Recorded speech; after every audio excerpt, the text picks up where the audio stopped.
Isang mapagpalayang umaga sa ating lahat. Kumusta kayo? Ako si Ginoong Mel Francis S. Bindijo mula sa Bachelier ng Edukasyong Sekundarya, Major ng Filipino, first year. At ngayon, pag-uusapan natin ang mga panitikan sa Ilocos. At bago tayo pumunta sa talakayan, nais ko munang ibahagi sa inyo ang mga layunin. Unang layunin, maipaliwanag ang kasaysayan ng Ilocos, at ang pangalawang layunin ay maipaliwanag ang mga panitikan sa Ilocos. At sa puntong ito, atin ang talakayin ang kasaysayan ng Ilocos. Ang Ilocos ay matatagpuan sa hilaga-kanlurang bahagi ng Luzon. Tinatawag din itong Ilocandia. Nakapaloob din dito ang mga lalawigan ng Ilocos Norte, Ilocos Sur at La Union at ang mga lungsod ng mga Dagupan, Lawag at San Carlos. Tinatawag na Iloco ang dialekto ng mga Ilocano na ang ikatlong pinakamalaking pangkat linguistika sa Pilipinas, sunod sa mga Tagalog at mga Cebuano. So ang tawag sa dialekto ng Ilocano ay Iloco. Bunga ng paninirahan ng mga Ilocano sa iba't ibang lugar, ang Iloco ay sinasalita sa halos lahat ng lugar sa ating bansa, maging sa ibang bansa gaya ng Guam, Hawaii at California.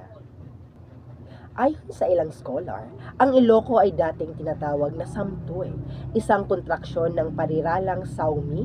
Dito'y na ang ibig sabihin ay salita, wika namin dito. Bago dumating ang mga Kastila, ang mga Ilocano ay may ugnayan ng komensyo sa mga insect at iba pang dayuhan na unti-unting nakaimpluwensya sa pamamaraan ng pamumuhay at wika nila. Ang Ilocos ay unang binuo ng mga barangay, ang politikal na unit mula sa pangkat ng mga pamilya o purok. Bawat barangay noon ay pinamumunuan ng panglakayen na siyang tagapagpasya sa mga usaping komunal sa loob ng dapayan o kubong gawa sa kawayan at kugon, sa pamamagitan ng prosesong tinatawag na panagpupurok. Ngayon ay ipapaliwanag ko ang kalagayang politikal at panitikan ng mga Ilocano noong panahon ng pananakop ng mga Kastila. Noong dumating ang mga Kastila sa Ilocos, unti-unti nilang binago ang takbo ng pamalaan at pamumuhay ng mga tao. Dahil dito, nahati ang mga Ilocano sa dalawang pangkat. Ang una ay ang babaknang ng ili o ang mga mamamayan sa bayan. Sila ang mga nakipagsabwatan sa mga Kastila, maging sa mga sibilyan at pari, dahil may kapalit itong kapangyarihan at pribilehiyo. Ang ikalawa naman ay ang gagangay ng mga away o ang mga karaniwang mamamayan na nakatira sa bukid. Sila ang mas nakakaranas ng pang-aabuso, buwis at sapilitang paggawa. Ang pagkakahating ito ay ikinatuwa ng mga Kastila dahil naging dahilan ito upang mas madali nilang mapasunod ang mga Ilocano. Kahit may mga pag-aalsa at paghihimagsik, nananatili pa rin ang kanilang kapangyarihan dahil watak-watak ang mamamayan. Ngunit mahalagang malaman na bago pa man dumating ang mga Kastila, may sarili ng panitikan ang mga Ilocano. Ang kanilang mga akda ay tumatalakay sa kaligayahan at kalungkutan sa buhay at kamatayan at maging ang paniniwala tungkol sa kabilang buhay. Makikita ito sa iba't ibang anyo ng panitikan tulad ng duaya, lalay, bading, arikenken, dalot, dungaw, pakasaritaan, burbursya, pagsasaaw at sarita di ugma. Subalit nang dumating ang mga Kastila, maraming anyong ito ang naimpluwensyahan ng kulturang Kastila at ang iba naman ay tuluyang naglaho. Dahil sa pananakop, maraming Ilocano ang natutong magsalita at magsulat sa wikang Kastila at kalaunan ay sa wikang Ingles. Dahil dito, umusbong ang mga maraming Ilocanong manunulat na gumagamit ng iba't ibang wika: Kastila, Ingles, Iloco at Tagalog. Ilan sa mga kilalang Ilocanong manunulat ay sina Leona Florentino, Manuel Arguela F. Shunil Jose at marami pang iba. Ayon sa mga scholar, ang mga Ilocano ang nakapaglathala ng pinakamaraming akdang pampanitikan, pangalawa lamang sa Tagalog. Marami sa mga akdang ito ay nailathala sa magazine na Banawag, na kapatid ng mga babasahing Liwayway, Bisaya at Hiligaynon. Sa kabuuan, ipinapakita ng kasaysayan na kahit dumaan sa pananakop at pagkakahati, nanatiling buhay at makabuluhan ang panitikan ng mga Ilocano bilang salamin ng kanilang karanasan, pakikibaka at kultura.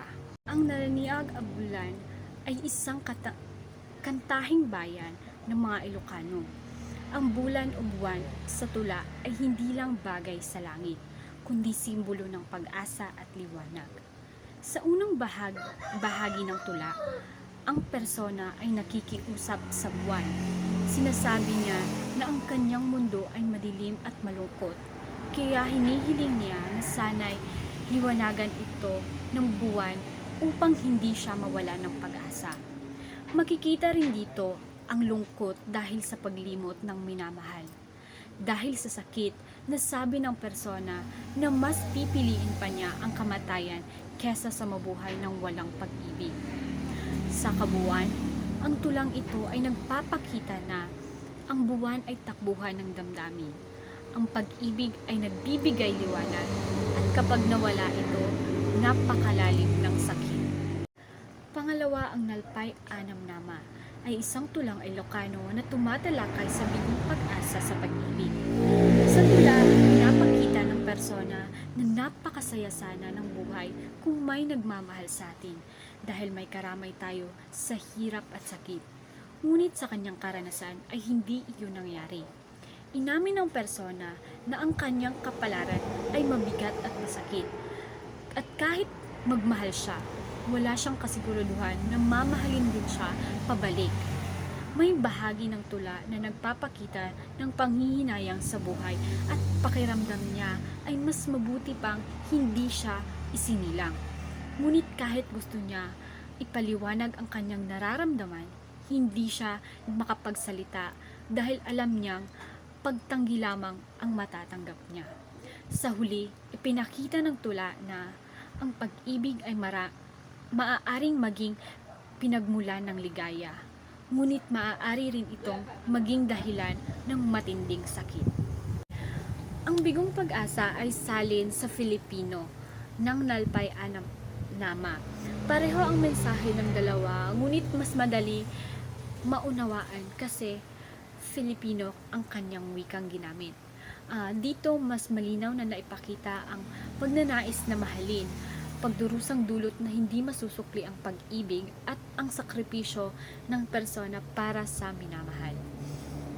Pinatunayan ng salin na kahit magkaiba ang wika, iisa ang damdaming ipinapahayag. So ganun rin yung kanyang paliwanag. Kung ano man yung Nalpay Anam Nama, yun din yung sa Bigong Pag-asa. Sa kabuuan, ang tulang ito ay nagpapakita na ang pag-ibig ay makapangyarihan. Kaya nitong magbigay ng liwanag at saya, ngunit kapag ito'y nawala, maaari itong magdulot ng matinding dalamhati.